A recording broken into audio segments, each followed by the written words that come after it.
So now we get to the neo part. Neo meaning new part of Neo-Aristotelianism. So Aristotle was all about, I mean, Aristotle told us what makes for good speech, and Quintilian said, yeah, let's look at start looking at speeches and figure out how to be great, and that became the tradition for centuries, was study the great speeches, applying these canons established by Aristotle. So Neo-Aristotelianism occurs in the 20th century. I say it's an important moment. I just mean that broadly. I'm not like giving you like a day or a year or anything, but the moment, the development of Neo-Aristotelianism is pretty important. It's pretty important to us, at least as studiers of rhetoric, because we go from admiring to critiquing. So we go from using the five canons to talk about why Edmund Burke was so amazing when he speaks to Parliament about the whatever, We go from that to saying, why does this speaker do, not why, but so how does that element of the speaker's, speech, right? How does that impact the message? When Reagan does this, how does that shift things for him? Could he have done it differently? Right, so we start this shift from admiring to critiquing, which means there's some bumps in the process, right? This also broadens the focus. Neo-Aristotelianism, and I haven't really explained to you Neo-Aristotelianism yet, so that's okay, right? But you've read about it in the book, right? You should have read about it in the book. So we're going to go from admiring a speech to critiquing it. And the focus is broadened now in terms of the speakers and the speeches. We're not just looking at the great speeches. We're looking at the other speeches to understand why they didn't work. We're talking about what this inaugural address was sort of a failure in some ways. I mean, failure is a pretty heavy term there, but why is it doesn't seem to work, right? We're now engaging in critique. And something else important there is we can start moving to a more contemporary study. So we're not just looking at the great speeches of the great, admittedly, men of past, but we can start looking at the speeches of today and saying, how do we think this speech relates to our current situation? Right? How does a speech relate to our current situation? And Aristotle says, rhetoric is all available means of persuasion in a given situation. So the idea of thinking about speech or a speech rooted in its context and then thinking about that much more is this contemporary study that's really inspired by Aristotle. So yeah, what you need to know is that change from admiring to critiquing and how it broadens our focus, right? In terms of what we're looking at, not just the good, but all of them. And we can be more contemporary focused, looking at today. So what then is the process of Neo-Aristotelianism? And the book should make this pretty clear, so I'm going to hit it sort of fast, right? So you have a rhetorical situation. Something has happened. We talked about this before with defining rhetoric. There's some sort of purpose. You don't just think, oh, I don't know, it's a beautiful day out. I think I'll go and give a speech. Like, oh, what? That makes no sense, right? So, rhetorical situation. Something has happened. There's been a disaster. There is some sort of problem. Or just people are unhappy about something. There's some sort of situation, even if it's a graduation, but that graduation is rooted in a context. What are the issues we're facing today? What are the challenges of today? What are the struggles of today, right? So you have the rhetorical situation. That's the context in which a speech is given. So a speech, and really Aristotelianism focuses largely on speeches, really. A speech occurs within a particular moment. Then we have the artifact or rhetor, right? The artifact and rhetor is that speech. And so there is a situation, and that speech then responds to that situation. And so the last thing, so we're going to look then at the rhetorical situation, and then on artifact and rhetor, that's when we do that whole Aristotelian thing, and we say, okay, what was the speaker's invention? What was their arrangement? What was their style? Right? That's what we do there, right? So we first talk about the situation, we talk about what the speech was, and then we look at, so after the speech was given, was anything any different? Was the situation changed at all? Are people happier? Are they angry still? Angrier? as a result of that speech, right? So there is a problem. There is, gosh, I don't, a pandemic, right? Something is said about the pandemic and how we handle it. Does this make the situation better or worse? People are happier, less happy, right? That's Neo-Aristotelianism, looking at the speech within its context. If rhetoric is all available means of persuasion in a given situation, not just looking at what were the means used in that situation, but thinking more dynamically about how there's a situation and a speech, and how does that speech affect people in that situation. So that's Neo-Aristotelianism. Hugely important now, thinking about, like I said in the first lecture on rhetoric, rhetoric as a methodology, excuse me, the rhetoric as methodology, I said that we're interested in effects in a very broad way. That's what we're talking about here. So we get some fancy words. We're talking about all this. When she talks about, the author that is, talks about the rhetorical situation, he refers to an exigence that creates an exigency, a problem that creates a need, right? Yes, absolutely. And she's drawing from Lloyd Bitzer there, who writes about the rhetorical situation, use those words. So that's the problem, the thing that makes it necessary, that has created the need for something to be addressed. The pandemic, the surge in deaths, the surge in cases, the loss of jobs, right? Those are certain things. Also, other things going on amidst a pandemic, other things going on. So, a person was shot for reasons baffling the mind by police, right? People are then very upset, right? The exigence of this person being shot. There's this exigency. Somebody needs to say something about it. There's a speech, and then we look at afterwards, do people feel like they were listened to and this calms anxiety, or does it not?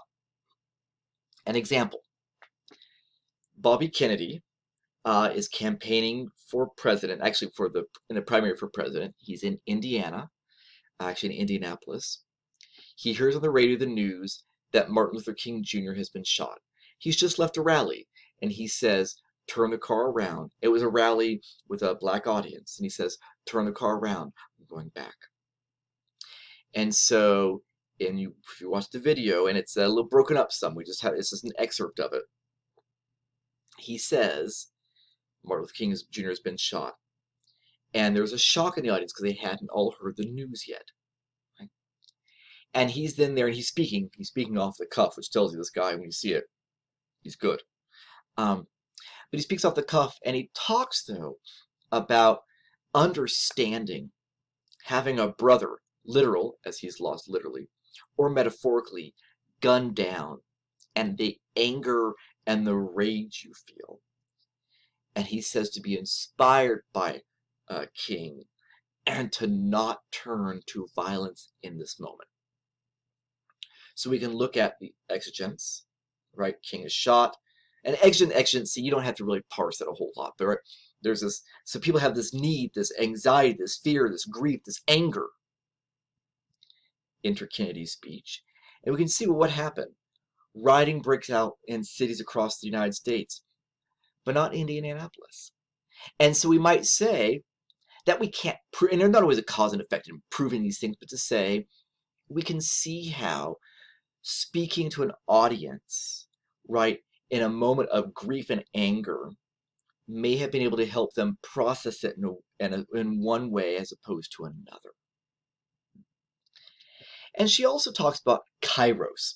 Those are great Greek words. Kairos. There's different forms of Kairos. There's tu prepon and there's other stuff. So Kairos is about timing. The right thing at the right moment. Right? The right response at the right time. So talking about exigence and exigency, and then moving here to a moment about Kairos. I remember talking about exigence, or an exigency, on 9/11, living through 9/11, and thinking, well, the president's going to have to give us a speech, and really sort of needs to do it from the White House. And Bush did. I mean, for security reasons, he was encouraged not to. And you can say a lot of things about him as a president, good and bad, even rhetorically good and bad. He was not a great speaker. George W. Bush, that is. HW is not that much better. But anyway, And he knows, no, I have to go to the White House and I have to give a speech, right? There is a need, right? As there's a timing issue, he doesn't wait. And he also understands about the timing of it. It has to be today, right? So the exigence is this need for it, that something has to be said today. And what is it that has to be said? And in the speech, it basically, we're not going to lose our resolve. Buck up, chin up. We still got, today's vernacular, if you will. We got this, right? Right. Buildings may be broken, not a resolve, sort of thing, right?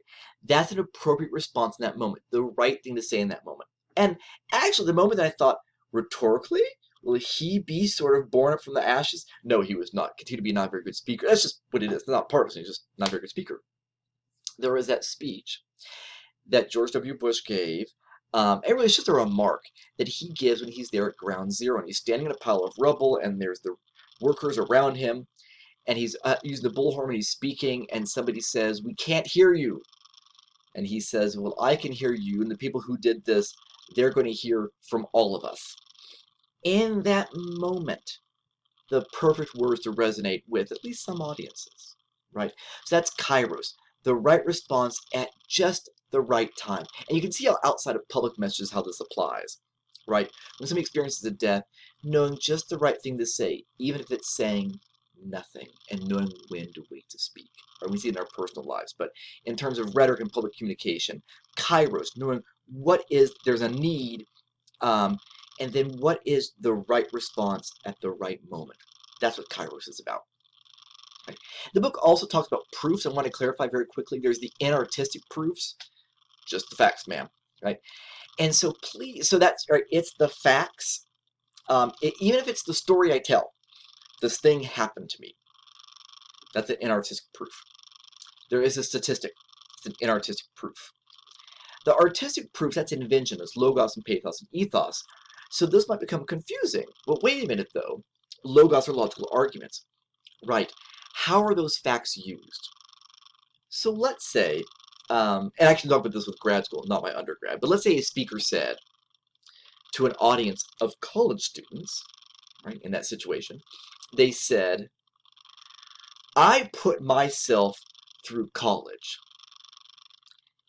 Now, the next words they say, because that's a fact, they put themselves through college. That's an inartistic proof. They put themselves through college.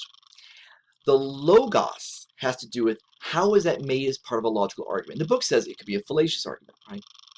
But is this part of a logical argument that says, I put myself through college. I don't see any reason why students today aren't doing the same. Right? That's one way of using that fact to create an argument.